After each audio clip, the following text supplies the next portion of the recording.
Primary progressive aphasia is a neurological condition in which speech and language difficulties emerge and gradually get worse over time. It's different than a lot of other neurological conditions, such as a stroke or infection or cancer, and is primarily due to deterioration of brain tissue that really supports speech and language function. That word primary is really in there because it means that relative to everything else, you're seeing a language problem. That's really the standout issue.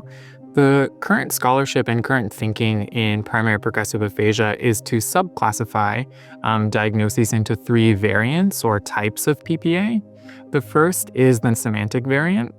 This one is mostly characterized by difficulties in understanding word meaning. People who are diagnosed with semantic variant may have difficulties with understanding the meanings of words, especially in conversation.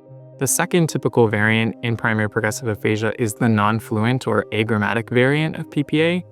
Typical signs and symptoms that accompany this diagnosis are a reduced amount of speech, typically some difficulties both understanding and producing correct grammar in the language that somebody speaks, and also a lot of motor speech sort of involvement in terms of the actual sounds and the rate and the rhythm in which people speak can actually decline over time associated with this form or this variant. And then finally, the third variant is known as the logopenic variant. And this one is most characterized by word-finding difficulties and is the type that is most commonly linked to Alzheimer's disease as well.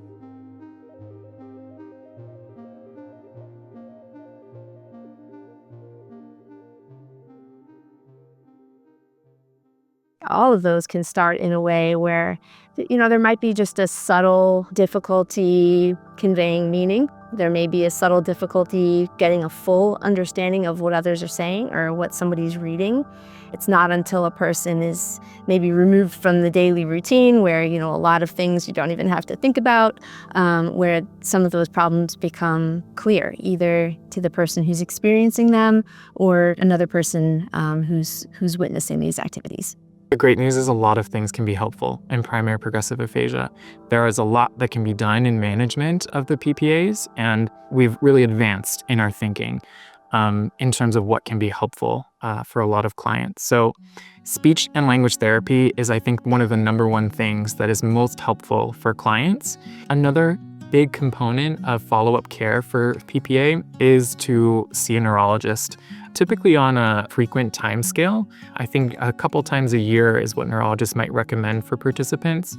Typically that's to talk about any changes that may have made day-to-day living a bit harder than anticipated, and also to get a clearer idea of how quickly or how slowly things might be changing. Again, to recommend better steps in care, both for the person experiencing the difficulties and also their family members or their caregivers. Brains are always aging. There are always subtle changes that are happening in everyone's brain. Something like a stroke or something like the growth and removal of a brain tumor is going to be a much more rapid and singled out in time type of a change in the language function. And we think of that, certainly along with TBI as well, traumatic brain injury, as a situation where there's an insult and the person goes on in the weeks and the months and years to follow to have kind of a reorganization and a recovery of those language networks where eventually that evens out to a certain level of function.